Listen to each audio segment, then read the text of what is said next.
Hello, नमस्कार, आदाब, सत श्री अकाल और अस्सलाम वालेकुम। मैं हूं मोहम्मद अहमद काज़मी, लेकर आया हूं आपका पसंदीदा कार्यक्रम आपके रूबरू। आज बड़ी खबर है। आपको अब से पहले मैं लाइव में बता चुका हूं कि दमिश्क में, सीरिया में सरकार बदल चुकी है। बशार अल असद हवाई जहाज से उड़ चुके हैं। समझा जा रहा है कि वो रूस के लिए गए हैं। उनके प्राइम मिनिस्टर जो बाकी रहे यहाँ पर, उन्होंने ऐलान किया कि मैं मुल्क में ही हूं और मैं हुकूमत ट्रांसफर करने के लिए तैयार हूं।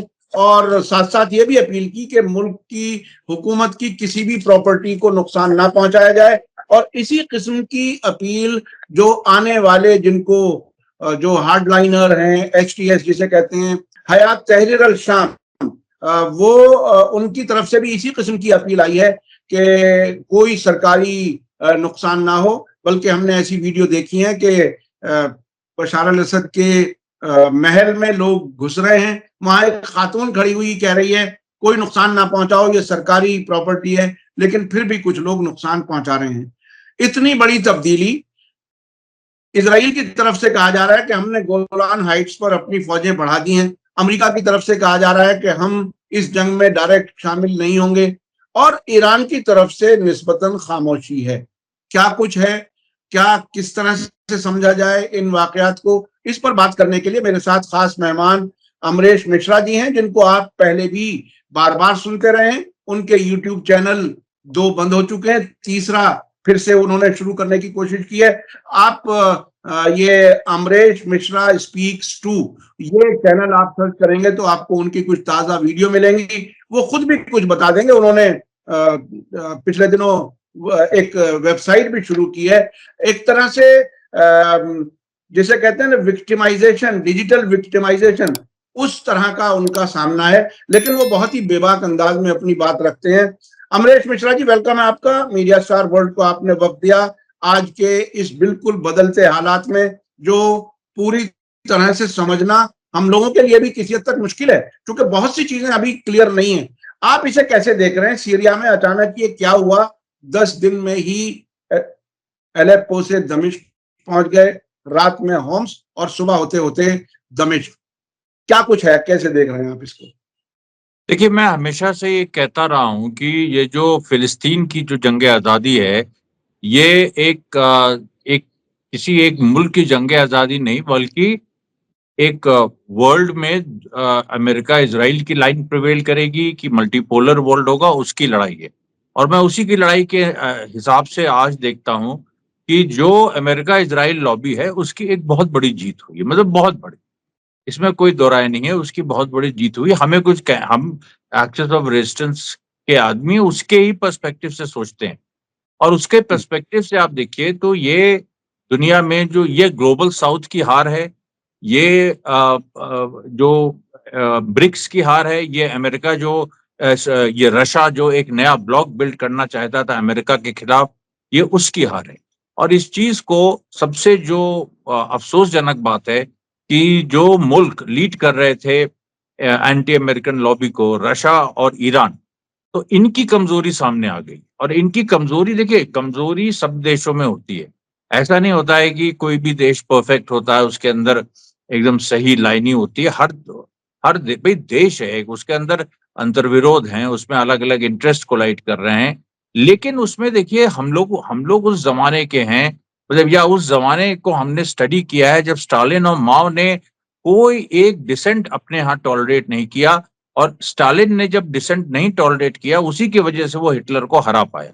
हम लोग उस लाइन के हैं। माओ से तुंग ने, देखिए, किसी को भी अपने इसी तरह की फोर्सेस को, जो चाइना को कब का वो वेस्ट को बेच चुके होते, लेकिन उन्होंने सबको खत्म किया। अल्टीमेटली देंग ज़ाओपिंग को जिंदा रखा और उनको उन्होंने पावर ट्रांसफर किया। और आज चाइना देखिए एक एक एक कम से कम राष्ट्रवादी और मार्केट सोशलिज्म, सारी चीजों को वो लेके चल रहा है। इसमें भी रशिया में भी प्यूटिन जो है वो कुछ हद तक स्टालिन की उन्होंने लेगेसी रिवाइव करने की कोशिश की, लेकिन क्योंकि वो कम्युनिस्ट नहीं है, मतलब उनका एक वहां से अलग एक लाइन बन गई, इसलिए वो भी मेरे ख्याल से अमेरिका के थ्रेट को उस तरह से देख रहे हैं कि भाई वो रशिया वर्सेस अमेरिका लड़ाई, वो किसी ब्लॉक की तरह वैचारिक स्तर पे जो एक लड़ाई सोवियत यूनियन लड़ता था अमेरिका के खिलाफ, वो लड़ाई नहीं लड़ पा रहे हैं, वो उसको नहीं देख पा रहे हैं। और उस लड़ाई में जो मिडिल ईस्ट में जो इस फिलिस्तीनी आजादी का जो लड़ाई थी, इसको ये इसकी प्राइमेसी नहीं समझ पा रहे हैं। और देखिए, मैं तो जानता हूं कि इजराइल अमेरिकन लॉबी ज्यादा समझदार है। समझदार इस मामले में कि भाई, वो जो एक रूलिंग क्लास होता है, जो रूलिंग इलीट होता है, वो अय्याश भी होता है, वो सब कुछ होता है, उसमें 10 वो डिजेनरेट भी होता है, लेकिन उसका जो माइंड होता है वो क्लियर होता है कि उसके गोल्स क्या है। और ये देखिए कि जो अभी इजराइल की जो हार हमको दिख रही थी गाजा और वेस्ट बैंक में, और हार हुई भी, आंशिक हार हुई। और उसके बाद लेबनान में भी जो हार हुई, वहां भी आंशिक हार हुई। लेकिन जो बड़ा ऑब्जेक्टिव है ग्रेटर इजराइल का, वो पूरा होते दिख रहा है। उसकी शुरुआत कम से कम दिख रही। वो बनेगा कि नहीं, वो हो पाएगा कि नहीं, वो आने वाले 10 साल तय करेंगे।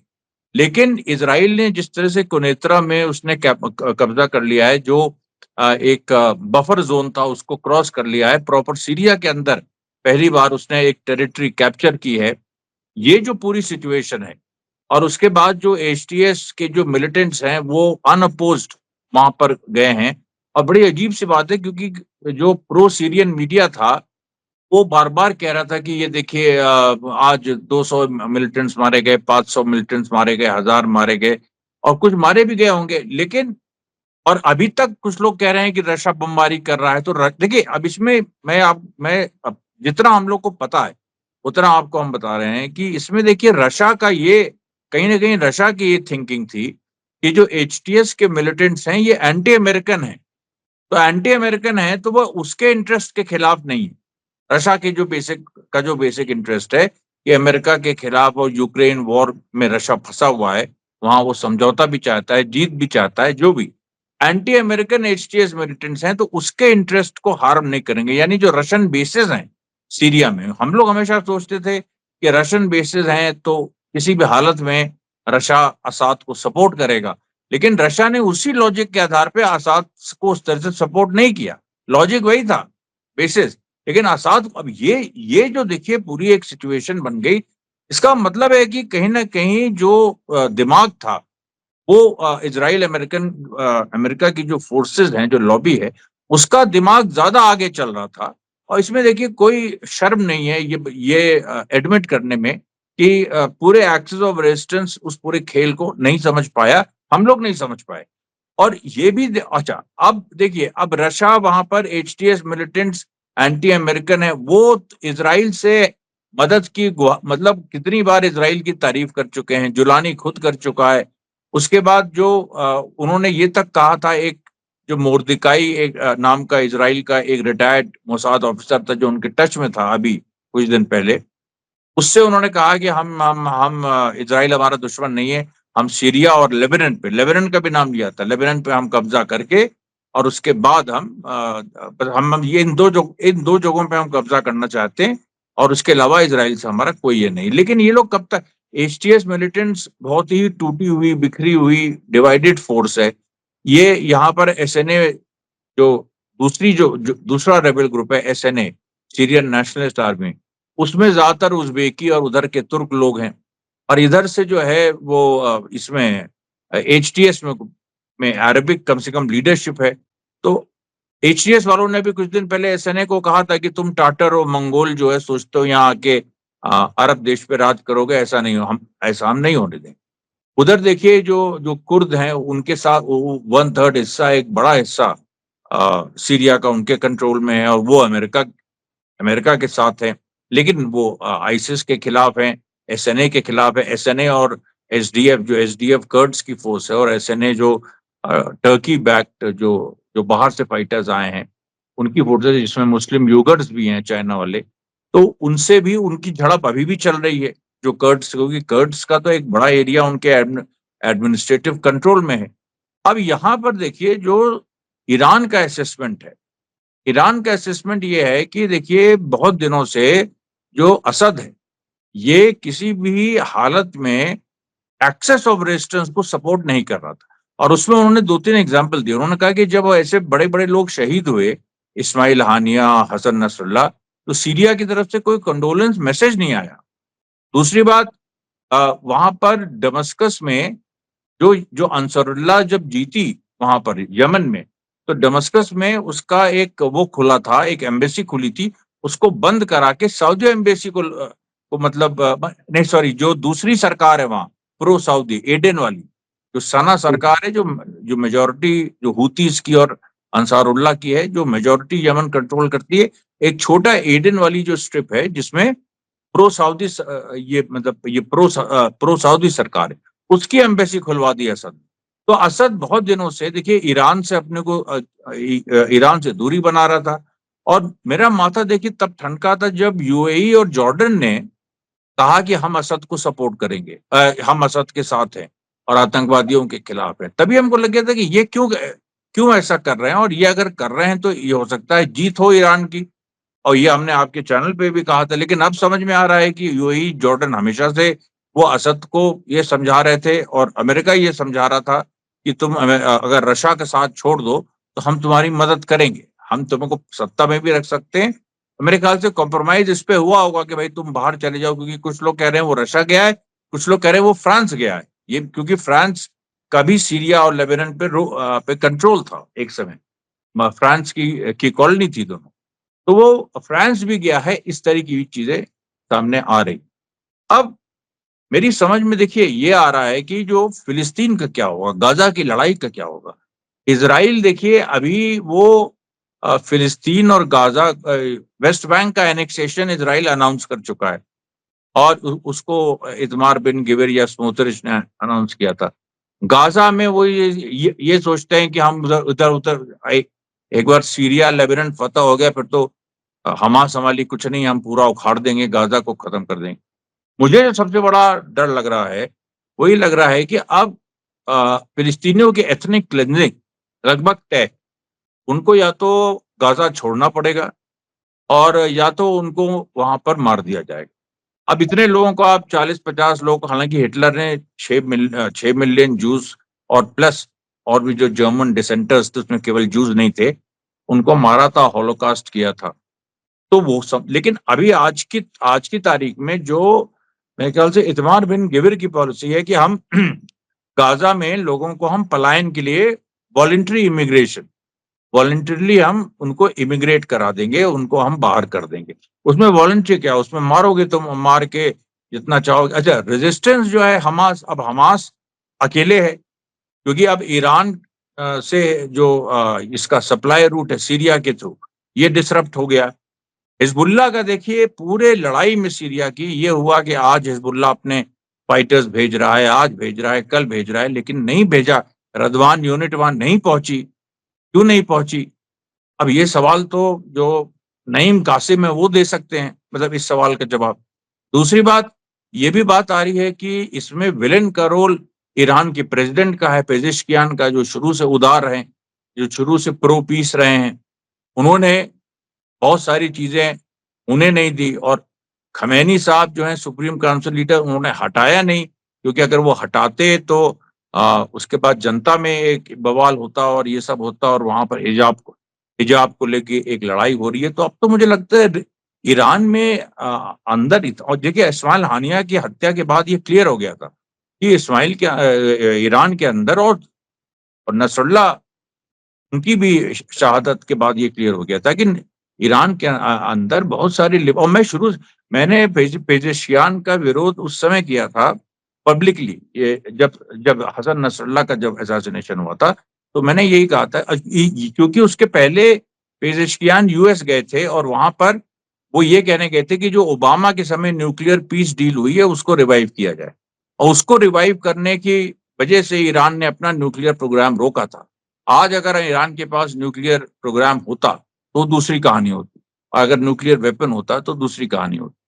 तो आज क्या, में गए थे, अमेरिका का कोई सरकारी दौरा भी नहीं हुआ है उनका? नहीं, पेजेश्कियान ने किया था ना सरकारी दौरा। हाँ, पेजेश्कियान ने जब ये सितंबर में पूरा सरकारी दौरा किया था, यूएन को एड्रेस किया था, यूएन को एड्रेस किया था, और वहां से खाली हाथ लौटे थे ये, वहां कुछ मिला नहीं था, क्योंकि अमेरिकन इलेक्शन 5 नवंबर को होने वाले थे, तो वहां से ये कुछ ले नहीं पाए थे। लेकिन ये गए थे और इस तरह की पीस की बात, और उसके इनके जाने के बाद मेरे ख्याल से वो जो ईरान का जो हमला हुआ 1 अक्टूबर, सॉरी 1 अक्टूबर के पहले ये गए थे ईरान, क्योंकि ये जब वापस लौटे हैं उसके बाद ईरान ने 1 अक्टूबर को अपना हमला किया इसराइल के खिलाफ। फिर इसराइल ने 26 अक्टूबर को किया। और ईरान का जो ट्रू प्रॉमिस 3 है वो अभी लंबित है, उसको भी देखिए। अब तो वो और भी मुश्किल हो जाएगा मेरे ख्याल से। भाई ईरान इस समय घिरा हुआ है चारों तरफ से, ईरान को घेर लिया है। सारे अरब मुल्क जो हैं, जो ईरान के साथ एक अपनी वो कर रहे थे कि सऊदी अरेबिया भी नेवल ड्रिल्स करेगा, ये करेगा, वो सब ड्रामा था। बेसिकली जो टर्की से लेके जो जितने भी सो कॉल्ड सुन्नी मुल्क है, वो अमेरिका ने उनको पूरा फिट किया हुआ था, इसराइल ने फिट किया हुआ था। और उनको पूरा एक आज की तारीख में भी वो उन्होंने काम किया असद को कन्विंस करने में कि तुम अलग हट जाओ। अगर असद भी स्टैंड ले लेता तो एक दूसरी बात होती। और आप ही ने बताया कि एक सीरियन अरब आर्मी के सोल्जर की तनख्वाह $20 महीने की थी, और मतलब जो कि बिल्कुल, और अभी उसने असद ने बढ़ाया भी था। आर्थिक समस्या वहां बहुत ज्यादा थी। अब ये सब बातें खुल के आ रही हैं, ये सब बातें पहले प्रचारित करनी चाहिए थी। और अगर ईरान को असद पे भरोसा नहीं था कि असद ने यमन की एम्बेसी नहीं खोलने दी और उसने शहीदों को कंडोलेंस मैसेजेस नहीं भेजे, वो ईरान से ज्यादा रशिया पे डिपेंड करता था। और रशिया अगर ये सच है तो रशिया ने कह दिया होगा कि भाई हमें इन लोगों से समस्या नहीं है, अभी इनसे कॉम्प्रोमाइज करो। तो उसने कोई बात हुई हो कि भाई वो फिर अभी हट गया है, शायद वो बाद में कॉम्प्रोमाइज करे, कुछ हो। जी। ईरान के मिनिस्टर का एक बयान आया था अभी कल, जिसमें उन्होंने कहा था कि अपोजिशन से बात करनी चाहिए सीरिया की सरकार को। तो ये एक चेंज अचानक देखी। ये पेजेशकियान की लाइन है। हाँ। इस आदमी को ये गद्दार है, मैं खुलेआम कह रहा हूं। और ये मोसाद का एजेंट है, और इसको किसी भी तरीके से हमें अब हमसे लोग कह रहे हैं ईरान में कि वो गार्जियन जो काउंसिल है उसको साइन नहीं करना चाहिए था, उसको इसको पास नहीं करना चाहिए था। उनका कैंडिडेट वो कबिलाव था, जो उसका नाम कबिलाव, जो इनके इनके विरोध में था, वो हार गए। जी जी, क्या उनका नाम था पूरा? कालीबाफ। कलीबाफ। हाँ। कलीबाफ। तो कलीबाफ हार गए और ये जीत गए। इनको इनका यूथ में, और मतलब यूथ का और महिलाओं का सपोर्ट है इनको। इन्होंने हिजाब हिजाब के साथ अब ईरान में मुझे ये नहीं समझ में आता काजमी साहब, हिजाब को लेके क्यों मुद्दा बना हुआ है? मतलब हिजाब अलाउ कर दो यार, उसमें क्या दिक्कत है? मतलब जो कंजर्वेटिव, जो हार्डलाइन फोर्सेस हैं, उनको हिजाब वगैरह में क्या रखा है? जो तुम्हें अभी इतनी बड़ी लड़ाई साम्राज्यवाद के खिलाफ लड़नी है, वो इम्पोर्टेंट है कि महिलाओं को हिजाब पहनाना इम्पोर्टेंट है? ये मेरी समझ में नहीं आता। ये सारी चीजें आराम से की जा सकती है, जबरदस्ती। वहां हमास एक सुन्नी ऑर्गेनाइजेशन, वहां पर हिजाब नहीं है, वहां पर महिलाएं जैसे चाहे घूमती है। ईरान का उसमें अक्सर ये कहना होता है कि जो वेस्टर्न मीडिया है वो किसी छोटे से इंसिडेंट को बहुत बड़ा फ्लेयर अप करता है। और समस्या तो है ना, समस्या तो भाई एक मौका वहां वेस्ट को देते हैं। जो जो देखिए, हमास के पास फिलिस्तीन में जो महिलाएं हैं वो एक मतलब सर पे वो लगाती है, जिनको नहीं लगाना नहीं लगाती। बहुत सारे ऐसे फाइटर्स है, पीएफएलपी के कितने वहां पर कम्युनिस्ट महिलाएं हैं, नहीं भी कम्युनिस्ट महिलाएं हैं, ऐसे ही मतलब इस्लामिक भी, वो भी नहीं पहनती। जब उनको मन करता है पहनती, तो वो उनकी चॉइस की बात है। तो अब सवाल यह है कि ऐसे फ्रिविलेज इशू में फंस के आपने इतनी बड़ी लड़ाई आप हार गए। इसमें ईरान का क्रिटिक जरूरी है, ईरान का, क्योंकि हम देखिए सच बोलने वाले हैं। हमने टर्की, सऊदी अरेबिया, किसी देश को नहीं छोड़ा। इजराइल, अमेरिका को तो इतना, उसको हम लोगों में मैं पहला आदमी था जो जिसने 7 अक्टूबर के बाद एक माहौल बनाया कि हमास ने इस्लाम की एक इमेज चेंज कर दी। जो इमेज आईसिस के माध्यम से, अलकायदा के माध्यम से अमेरिका ने बनाई थी, बड़ी मेहनत से बनाई थी कि ये इस्लाम दहशतगर्द है और ये जो है टेररिस्ट पैदा करता है। और इसका फायदा भी अमेरिका ने पूरी दुनिया में अपने प्रॉक्सीज बैठा के, इंक्लूडिंग इंडिया, अपने प्रॉक्सीज बैठा के अमेरिका ने इसका फायदा उठाया। हमास ने उस परसेप्शन को चेंज कर दिया।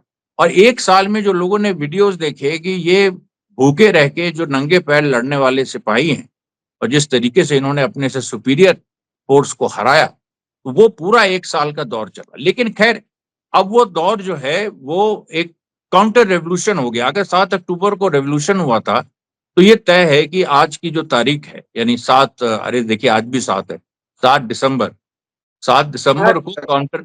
हाँ, 8 तारीख है। सॉरी, आज 8 तारीख है। 8 तारीख, 8 तारीख। तो कल मतलब आप समझ लीजिए 8 दिसंबर को काउंटर रेवोल्यूशन हो गया। ये ये जी। ये पूरी स्थिति है, ये मैं इसमें इतना ही कहूँ। अमरीश मिश्रा जी, ये बहुत ही तारीखी दिन है। जिस तरह से मैं देख रहा था कि इजरायली मीडिया कह रहा है कि 50 साल का, 51 साल का असद फैमिली का रूल खत्म हुआ है, ये हिस्ट्री है। ईरान का मीडिया कह रहा है कि 21 साल का, ये तो 24 साल का बशार अल असद की सरकार। मुझे इस वक्त 9 अप्रैल 2003 याद आ रहा है, जब सद्दाम हुसैन की सरकार गिरी थी। वो बहुत बड़ा हिस्टोरिकल दिन था इस पूरे इलाके के लिए। उसके अलावा 15 अगस्त 2021 याद आ रहा है, जब तालिबान की सरकार आई थी और अशरफ गनी काबुल से फरार हुए थे। तो ये बहुत ही हिस्टोरिकल दिन है। हम पत्रकारों के लिए भी बहुत सी चीजें समझना जरा मुश्किल हो जाती हैं। अच्छा, अब ये बताइए अमरीश जी, अब हालांकि आपने बहुत सी चीजें क्लियर कर दी, जो चीजें आप जैसे समझ रहे हैं। एक तो ये कि ये अमेरिका और इजराइल का जो कोलिशन है उसकी जीत है और एक्सिस ऑफ रेजिस्टेंस की हार है। आपने ये भी कहा कि ये ग्रेटर इजराइल बनने का एक तरह से रास्ता हमवार होता हुआ नजर आ रहा है। इधर आपने ये भी कहा कि रूस और ईरान की कमजोरी सामने आ गई। पेजेश्कियान को आपने कहा कि वो इजराइल का आदमी है, एजेंट है। वो ये जो नई तब्दीलियां जिस तरह से हो रही हैं और खामोशी से, यानी एक तरह से खामोशी से तब्दीलियां होते हुए देखा जा रहा है। ऐसा लगता है कि कहीं कुछ अंदर अंदर चीजें या तो तय हुई हैं या बहुत ही फ्लूइड है, उसका कुछ इंतजार किया जा रहा है कि आगे आने वाले वक्त में क्या होगा। अब ये बताइए कि एक्सिस ऑफ रेजिस्टेंस, इजराइल का खात्मा, जो इस किस्म की जो जो चीजें बातें अब तक होती रही हैं, ईरान के इस्लामी इनकलाब की जो दो बेसिक चीजें बताई जाती रही हैं, अमेरिका सबसे बड़ा शैतान है, इजराइल इस इलाके का नासूर है, इसे खत्म होना चाहिए। क्या अब ये वाली आइडियोलॉजी कुछ चलेगी या ग्रेटर इजराइल की तरफ ही रास्ता बन रहा है? देखिए मैं साफ कह रहा हूं कि जो दुनिया के अधिकांश सुन्नी मुल्क और सुन्नी जनता दुनिया की, और उसमें मैं गरीबों को या जो नहीं समझते हैं या जो इंटेलेक्चुअल उनको अलग कर रहा हूं, तो मैं कुछ परसेंटेज नहीं बोलूंगा कि इतने परसेंट उतने परसेंट, लेकिन जो दुनिया के सुन्नी मुल्क हैं इंक्लूडिंग पाकिस्तान और जो दुनिया की जो सुन्नी जनता है, वो इस समय इस्लाम को खत्म करने का में सबसे बड़ी भूमिका निभा रही है। क्योंकि इस्लाम, मेरे मानने से इस्लाम as a force of resistance, वो मजहब रहेगा, as a force of resistance इस्लाम का ये एक गिरावट आ रही है। अब गिरावट आने के दिन शुरू हो गए। वो जो दौर था कि जो हमास ने चढ़ाया था इस्लाम को, अब इस्लाम जो है पहले तो दहशतगर्द के नाम से वो बदनाम था।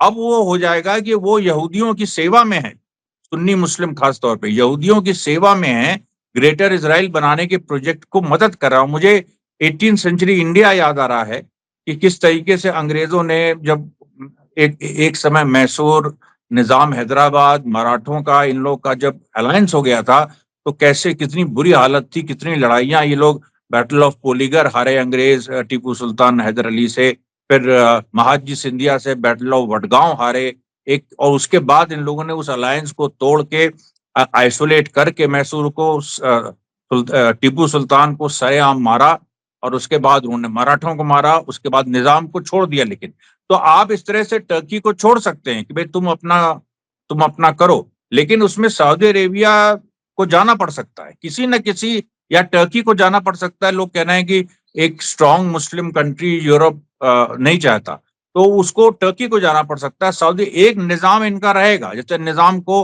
1947 तक इन्होंने जिंदा रहने दिया क्योंकि उसने सब कुछ टीपू सुल्तान का विरोध, मतलब उसमें मदद की, उनको मारने में, मराठों का शासन खत्म करने में मदद की, सारी चीजें। तो उनको तो हो सकता है कि एक राष्ट्र के, लेकिन जो तमाम छोटे छोटे राष्ट्र हैं ये सब जो बने हैं, ये फर्स्ट वर्ल्ड वॉर के बाद जो, ऑटोमन एम्पायर टूटने के बाद जो छोटे छोटे अरब मुल्क बने थे, इनको प्लानिंग यही है कि इजराइल टेक ओवर कर ले, किसी भी तरह करे वो।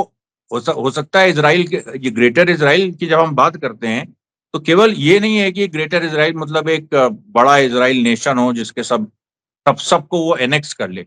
अब कौन सा फॉर्म वो निकालते हैं कि जिसमें कुछ ऑटोनॉमी भी हो, जैसे टर्किश मॉडल, ये कर्डिश मॉडल है, इसके हिसाब से करेंगे या कैसे करेंगे? क्योंकि अब आप ये बताइए कि हिजबुल्लाह भी तो कमजोर हो गया है। इतनी बड़ी लड़ाई जीतने के बाद जो नईम कासिम है वो ईरान में है, वो ईरान की मर्जी के बिना कुछ कर नहीं सकते। ईरान में जो खेल हो रहा है कि खमैनी साहब भी कहीं ना कहीं उदारवाद का शिकार हुए। और हमेशा कभी मत भूलिएगा कि जो भी, देखिए, इस्लाम 7th सेंचुरी में आया, मार्क्सिज्म जो है वो 19th सेंचुरी का, सबसे मॉडर्न साइंस है क्रांति की, इस्लाम से कहीं ज्यादा। क्योंकि इस्लाम हम उसको क्योंकि मजहब नहीं, वो साइंटिफिक रेवोल्यूशन का ये था। और इस्लामिक रेवोल्यूशन जो ईरान में हुआ था, उसने कहा था कि हमने मार्क्सिज्म से बहुत कुछ सीखा है, और लग रहा था। लेकिन ये देखिए जाके यहाँ चीजें फंस गई। जो माओ और स्टालिन का जो कहना था, लेनिन का भी, कि उदारवाद सबसे बड़ा दुश्मन है। जहां तुम उदार हुए, इसीलिए इतनी बड़ी बड़ी, इसीलिए क्लासिसाइड करना पड़ा, एक पूरे क्लास को खत्म करना पड़ा फिजिकली, रशिया में और चाइना में। और रशिया में भी देखिए स्टालिन की डेथ के बाद 1956 में काउंटर रेवोल्यूशन क्रुश्चेव के समय हो गया, और अभी तक तो उसकी लाश चल रही थी, जो 1990 में खत्म हो गई। और गोरबाचेव ने पूरा जो रहा था वो भी लिबरल था। हर आदमी ने, ये चाइना में हो जाता, तियाननमेन स्क्वायर में अगर देंग जियाओपिंग ने गोली नहीं चलवाई होती तो उस समय जो कम्युनिस्ट पार्टी का जनरल सेक्रेटरी था वो तो सरेंडर कर चुका था अमेरिका के आगे। चाइना आज होते ही नहीं, उसके भी कई टुकड़े होते। रशिया भी देखिए हो ही गए, 15 देश चले गए। प्यूटिन स्टालिन से कितना सीख सकता? मार्क्सिस्ट तो है नहीं, वो है तो ऑर्थोडॉक्स क्रिश्चियन ही। तो ये देखिए पूरी दुनिया में एक टर्निंग पॉइंट है ये। और इसके बाद अब कोई विश्वास नहीं करेगा कि हम इस्लामिक रेजिस्टेंस के नाम पे आप कोई रेजिस्टेंस मूवमेंट चलाइए या ये चलाइए, इसको मेरे ख्याल से सपोर्ट भी बहुत ज्यादा गिर जाएगा। अब आप जो है उसको नए सिरे से आपको सीधे एक नई लैंग्वेज में अमेरिका इजराइल को केंद्रित करते हुए कुछ, और वो कैसे इंटरनेशनल फाइनेंस कैपिटलिज्म को रिप्रेजेंट करते हैं। और ये जो अलकुद्स को लिबरेट करने की लड़ाई है, ये भी अब खत्म है। अब ये मुझे नहीं समझ में आ रहा है कि अलकुद्स कैसे लिबरेट होगा। अब जेरूसलम का, अब देखिए वो पूरा कोई मुसलमान इंटरेस्टेड नहीं है। देखिए ये साफ हो गया। जब एचटीएस, ठीक है, एचटीएस के लोग भाड़े के सिपाही थे, शराबी थे, जो भी थे, मुस्लिम नहीं है। लोग कह देंगे मुस्लिम नहीं, हमने मान लिया मुस्लिम नहीं, लेकिन जो है मुस्लिम, वो क्या कर रहे हैं? जो 1 साल से हमास कोशिश कर रहा है कि एक अपराइजिंग हो जाए, लोग अलकुद्स की तरफ बढ़े, वो नहीं हो रही है। वेस्ट बैंक तक में ठीक से नहीं हो पा रही है। तो अब वो समझ में आ रहा है कि ये जो, देखिए, जो इस्लामिक रेजिस्टेंस के नाम से जो उसमें अच्छे लोग, बहुत अभी भी बहुत अच्छे लोग हैं, जो जिनकी मैं जितना मार्क्सिस्ट को सपोर्ट करता हूं उतना ही उनको मैंने किया। और मैं सोच रहा था इस्लामिस्ट और लेफ्टिस्ट का एक यूनाइटेड फ्रंट बन गया, वो बना था, वो अभी भी है। पीएफएलपी और हमास में जो पूरी अंडरस्टैंडिंग है वो अभी भी है। लेकिन वहां देखिए, वहां पर पीएफएलपी की फोर्सेस फिलिस्तीनी सीरिया में लड़ने को तैयार, सब कुछ उनकी वहां पर उस सीरियन अरब आर्मी का हिस्सा थी। वहां पर क्या हुआ? वहां पर कोई लड़ाई नहीं। और हम लोग से कहा जा रहा था कि रीडिप्लॉयमेंट हो रहा है। तो मैं सोच रहा था कि अगर वो गुरिल्ला स्टाइल में एचटीएस लड़ रहा है, तो सीरियन अरब आर्मी भी अपने को बार बार पीछे करके रीडिप्लॉय कर रही है। अब समझ में आ रहा है कि खेल ही दूसरा था। यहाँ तो असद के बिना मिली भगत के ये हो ही नहीं सकता था, और रशिया के, क्योंकि ईरान एक माइनर प्लेयर हो गया था, ये साफ हो गया था। लेकिन ईरान की भी बहुत बड़ी गलती है कि उसने क्यों नहीं उस समय कहा, जब ये इन्होंने मैसेजेस भेजना बंद कर दिया। जो प्रैग्मेटिज्म है, देखिए, दो, फिर वही मार्क्सिस्ट बात, लिबरलिज्म और प्रैग्मेटिज्म, ये दो चीजें ऐसी हैं जो हमेशा क्रांतिकारियों को खत्म कर देती हैं, क्रांति को खत्म कर देती हैं। क्योंकि क्रांति को कंटिन्यूअस चलना चाहिए एक रेडिकल लाइन पे, लिबरल्स और प्रैग्मेटिक लोगों को सप्रेस करना चाहिए, ये सीधी बात है। आपने जहां इस चीज को छोड़ा वहां पर आप मार खाएंगे, क्योंकि दुश्मन आपसे कई सदियों से मतलब सदियों के हिसाब से आगे है। उसके यहाँ कैपिटलिज्म 16th सेंचुरी में आ गया था, तुम्हारे यहाँ अभी आए, अभी तुम बहुत पीछे हो। तो इसलिए यही कह रहा हूँ, उनका इंडस्ट्रियल रेवोल्यूशन 200 साल पहले हुआ था, रशिया का अभी 1930s में हुआ है। तो वो देखिए, आप नहीं जीत सकते उनसे अनलेस एंड अनटिल आप अपनी स्ट्रेटजी और टैक्टिक्स चेंज करिए। तो हमें ख्याल से ये पूरी बात है। मैं बहुत दुखी हूँ, खैर वो अलग बात। जी जी, टैक्टिक्स जब तक नहीं बदलते तब तक हार का सामना देखना पड़ेगा। और आपने जिस तरह से बताया कि ये अमेरिका और इजराइल की जीत है और एक्सिस ऑफ रेजिस्टेंस की एक तरह से हार है, ईरान में पेजेश्कियान का रोल बहुत डाउटफुल है, ये सारी चीजें जैसे जैसे और वाकयात सामने आएंगे हम आपको बताते जाएंगे। हमने अमरीश मिश्रा जी से रिक्वेस्ट की कि भाई आज जरूर लोगों के सामने आपकी बात आनी चाहिए, इसलिए उन्होंने हमें टाइम दिया, हम उनके शुक्रगुजार हैं। आपको ये वीडियो कैसी लगी जरूर कमेंट्स में लिखें, और मैं इसके साथ अमरीश मिश्रा जी के चैनल का लिंक भी दे रहा हूं, उस पर आप जरूर विजिट करें और सब्सक्राइब करें। बहुत बहुत शुक्रिया अमरीश मिश्रा जी। इसी के साथ मुझे दीजिए इजाजत। धन्यवाद, शुक्रिया, जय भारत, जय। मीडिया स्टार वर्ल्ड के और वीडियो देखने के लिए हमारे चैनल को सब्सक्राइब करें और सीधे नोटिफिकेशन पाने के लिए बेल आइकन दबाएं। और अगर हमारी खबर सच्ची और अच्छी लगे तो अपने व्हाट्सएप, इंस्टाग्राम, फेसबुक और ट्विटर अकाउंट पर जरूर शेयर करें।